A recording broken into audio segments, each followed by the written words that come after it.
podcast about myths and history. I am one of your hosts, Bryant, with my permanent guest, Cammy. Hey there, Cammy.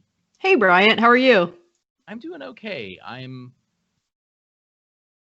We're just recording this. Normally I don't want to break the fourth wall of when we record. Especially November is kind of wacky because this is going to be up at the last week in November, but we're recording it before we know who the president who will be next is.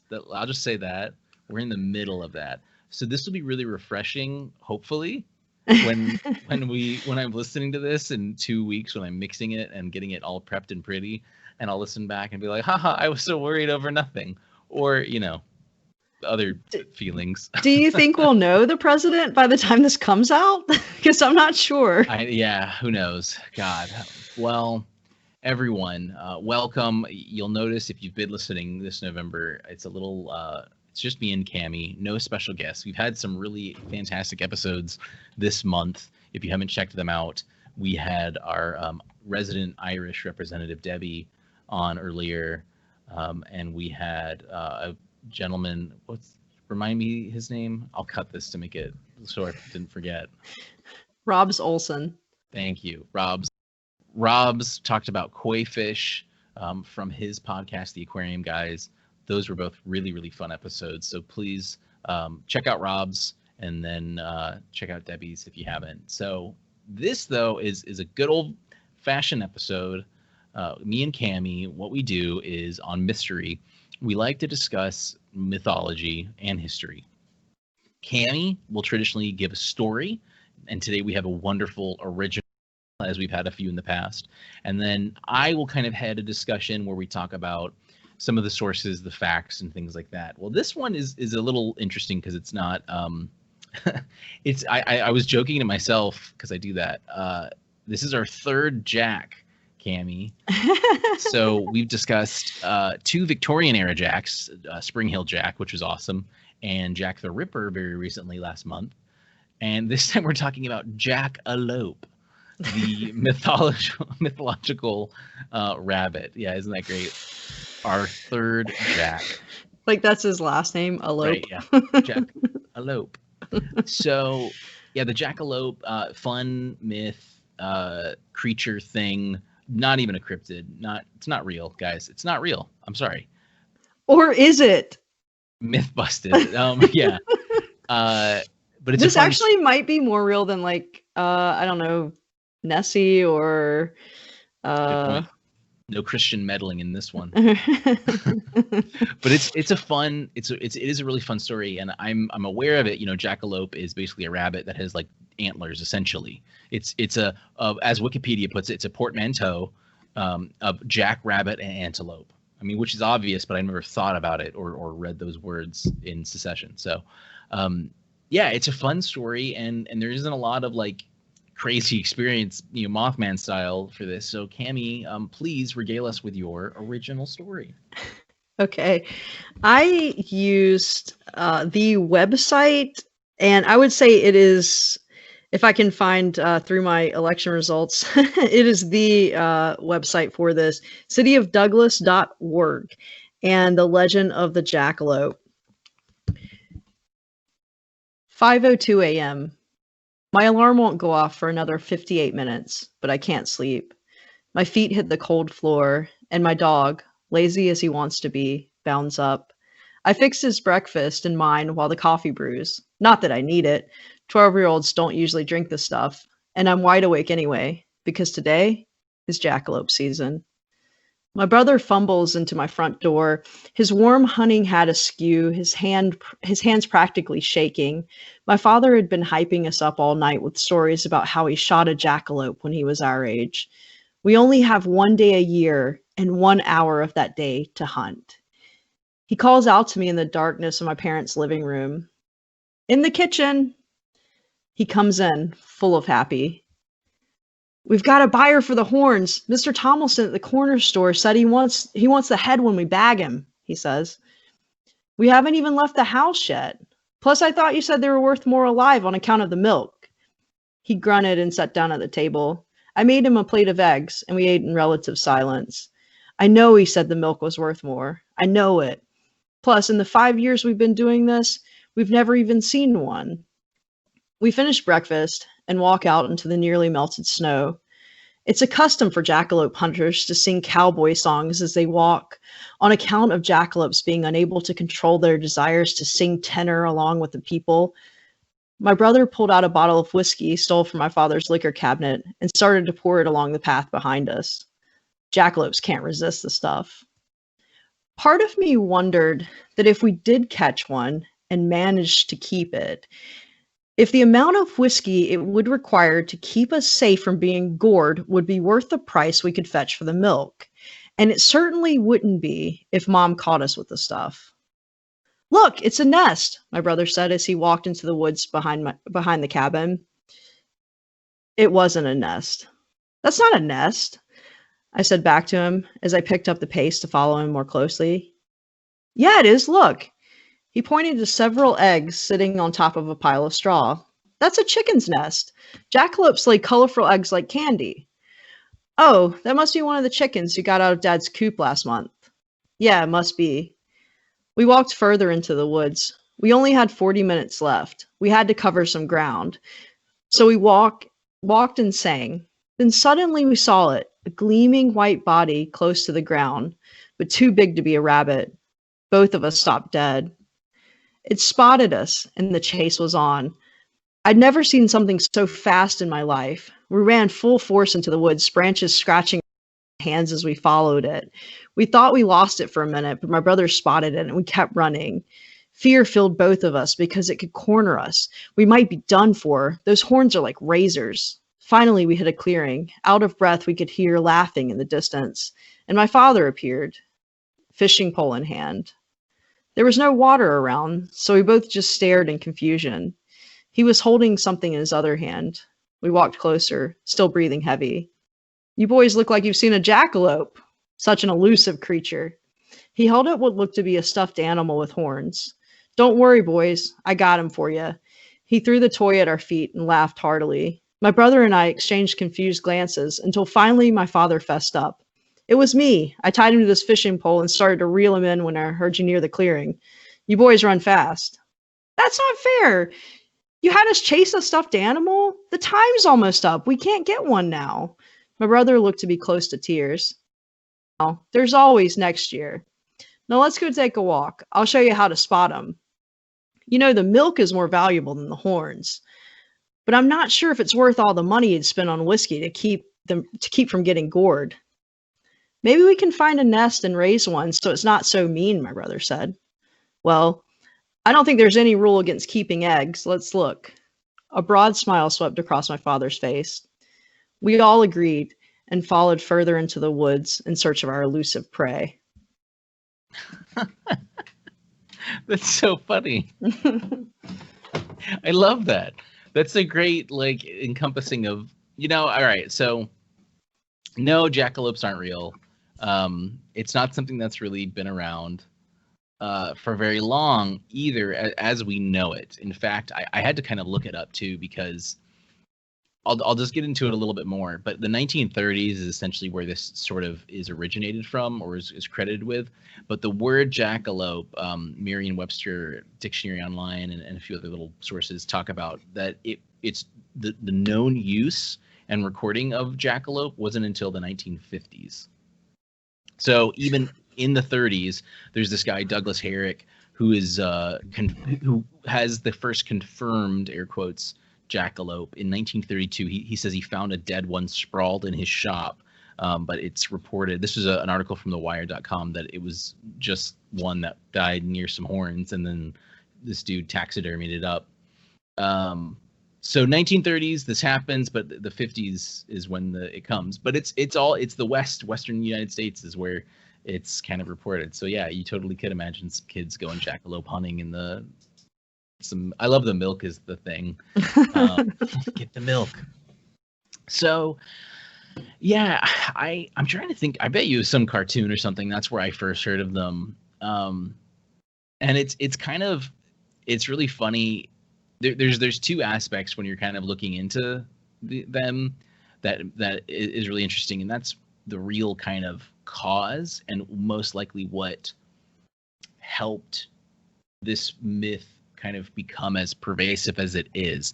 And that's because, and if you look it up, it's actually kind of creepy, an affliction that will cause bunnies to essentially grow hard horn-looking things out of their head, or body, I should say. It's the Shope papillomavirus, similar to the human papillomavirus, and for bunnies, it's a virus that can it's corrupts. It builds these cancerous, keratinized, hard horn tumors. They're just these giant tumors, and it's kind of wild. They do, like, there's a picture on Wikipedia you can see, and it's coming out of its mouth, and unfortunately it can even kill them because they can't feed, because it's literally just obstructing their mouth, causing them not to eat. But you can totally imagine, they're not very like antler like, but if you don't get a great look at one of these things and it's growing on the top of the bits, yeah, absolutely, you would imagine that.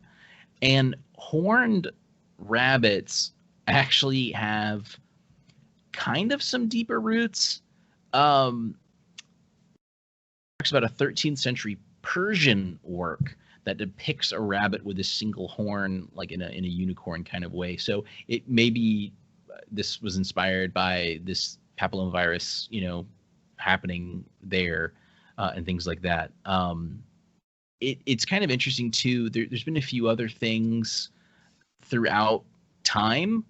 In Europe, the medieval and Renaissance folklore, it kind of appears here and there, especially in Bavaria. They have something called a Wolpertinger, and there's no real main stories here. I guess it's just kind of like art and things like that. I love, there's this subreddit, what is it? Not Accidental Renaissance. That's a really good one. Oh, Tripping Through Time. There's this great subreddit called Tripping Through Time where people basically make memes out of old art. And there's really crazy ones of like giant rabbits carrying away people on like what are kind of like stretchers. And you're just like, what were these people thinking? So I just like to think that, they already had these weird paintings of cats like in robes and things like that. And then what if one of these artists came across a rabbit with the HPV? What's really cool too is this was actually in an encyclopedia in the 18th century. There was this a horned rabbit called the Lepus cornutus, and it was by Pierre Joseph Bonneterre. It was in this French encyclopedia in the 18th century, and it was totally believed. There's a sketch of it, and it looks like a rabbit, and it's got they're kind of antler-like, but they do kind of look like these papillomavirus things. They're not as clean as antler or antlers are. They're a little more jagged, and that's what, if you look at the picture on Wikipedia or online, they don't, the keratinized horns, the tumors, they don't grow neatly. They grow kind of funky. They're not very clean. So this was a horned hare from the 16th century, 17th and 18th century that was believed to exist, like totally real. So this wasn't a mythical creature, almost like a unicorn, It was something that like you could say in Europe, like, oh, I saw a horned hare, and people are like, yeah, that's the Lepus cornutus. So and there's a few other like like tall tale kind of things as well is where it's grown, mainly in the 19th and 20th century. This started to grow, and then in the 21st century as well. But the jackalope is really what kind of it's cool because it's a home myth. It's an American kind of thing, and it in itself is a part of these like outlandish things, like the way you kind of talk about like the milk and the whiskey. Like the jackalopes are said to be so dangerous. This was from Wikipedia. Jackalopes are said to be so dangerous that hunters are advised to wear stovepipes on their legs to keep from being gored. That was like a thing. So it was just these funny little things. And stores in Douglas, I don't know if it's named after the guy who found it, but in Wyoming, in Douglas, Wyoming, stores will sell jackalope milk and all that stuff. So legend, jackalopes can imitate the human voice. It's just really funny. I really just like how this is going. A really notable other story though that I really liked. I don't know if this is its own episode, but there's this horned rabbit called the Al Miraj. It's an Arabic originated creature, and it's actually really featured in video games and Dungeons and Dragons nowadays. But apparently, Al Miraj is this famous beast, kind of it's that was located on this mysterious island called the Sea Serpent Island in the Indian Ocean, and according to legend, this beast was given to Alexander the Great after he killed a large dragon. So that's a kind of cool horny rabbit story for you. Alexander killing a dragon and getting his own horned rabbit. But yeah, so it's a fun little story. It essentially originated in the 1930s with Douglas finding it and then having a knack for taxidermy.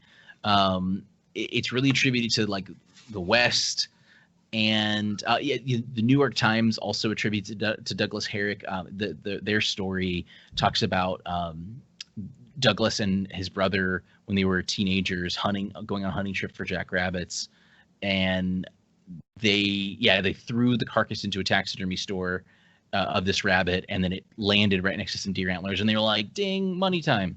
So it's kind of interesting. Like I thought it would be, I don't know. Like one of my favorite episodes we did pretty early on in the show was on the chupacabra, and one of the most interesting things is how the chupacabra. We were like, oh yeah, this is gonna in 8th century BCE, the chupacabra, and it was like in 1993 or whatever, like it was the 90s for the chupacabra, and we were like, what? You just don't think that these things start so late. Like even the Mothman was what, the 70s?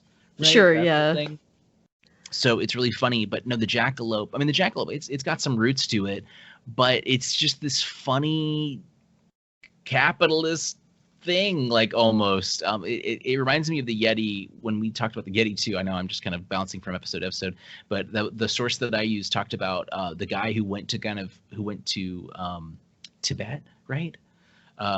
He saw like stores on the street selling like Yeti fur and Yeti feet and Yeti toenails and like all this. They were just cashing in on the tourism of it all. And Douglas, Wyoming's totally like in on that too, which is fun. I mean, it's really fun. There's a big statue that you can like ride Mothman style and take a picture. Or you don't ride the Mothman one. You can if you want, but you can take a picture with the Mothman one. So yeah, it's cool how it's been really ingrained in this, and it just kind of like kicked off. And I guess it was a really good time too, because being in the 30s, like it was just in an ample way of going out there. And Douglas would have been like 13 when it all went down, or 12 when it all went down too. So it's really funny just how it all began. And if it is true that Douglas kind of started it, the jackalope as we know it, then that'd be really great. What I think is really interesting though is it attributes the jackalope being the name being used in the 50s. So I wonder what they would have called it then. But I think it's sort of over time faded it together. So even if he didn't use the term jackalope in 32, it quickly became that way. But in the end though, the papillomavirus, while we don't know if that really helped Douglas think of it, the papillomavirus situation more than likely is what is attributed for sort of a legendary figure like this Lepus cornutus. But again, I mean, the thing is, even with these hare stories, the craziest one we have is the one about Alexander the Great. It could have inspired, the tumors could have inspired someone to think of a story of this magical rabbit, but who knows? It's just wild. There's like, it's a very small pool of content, but there's some really cool things. And the papillomavirus, while it probably didn't directly inspire Douglas to make the jackalope, it definitely helps kind of the spirit of all of this in a way. And it's wild. Yeah, it's really cool. I recommend checking pictures out. I might throw one in the notes so you can see. It's a little goofy though, so if you're squeamish, you may not want to look at it. It reminds me of the legendary black beast of Arg from Monty Python. Oh yeah. Because it's just this little bunny rabbit, but it's gonna murder you. Yeah. No, it's pretty wild. Yeah, that's That's the jackalope. Cammy's story did a really good job of kind of encompassing when that specific part kind of came famous. And I've covered a blanket of things here, but they all kind of have this loose thread. So I hope that it kind of makes sense as I'm going through. One last thing I didn't mention actually is there is in Central America the Huichol people. They're known in Mexico, indigenous to Mexico, and they actually have mythological references to horned rabbit creatures that are very important through their oral traditions. It specifically actually kind of talks about of a horned rabbit and a deer getting horns from the rabbit, and that the rabbit and the deer were paired, not like combined. And it kind of marks day signs in the calendar of the Mesoamerican period around the time of the Aztecs and things like that. So I thought that was really cool that that's like, I guess an origin story of how deer got it. So again, maybe someone came across a rabbit that was suffering from the virus and was like, oh, and then boom, oral tradition goes wild and carries on for a while. So yeah, some fun stuff to think about. Well, Cammy, thank you so much for your original story. Always welcome. Everyone, let us know what you think. If you have any rabbit papillomavirus stories to share with us, let us know. You can join us on our Facebook page. Hit us up at mythstorie@gmail.com, Twitter, Instagram. Watch us on YouTube, mythstorie.threadless.com. Check us out. We're going to be at the beginning of December, which should be a week. We've got some events coming up, some big shows that we're doing, live shows that we're doing for some conventions, Indie Pods United and stuff like that. It's going to be really fun. We're excited. We've had some experience, but this time we're ready. Yeah, we're definitely ready. Excellent. Well, I think that covers it. Cammy, have anything to add? No, I think we've got it. Awesome. Well, everyone, thank you for listening, and we will see you next time.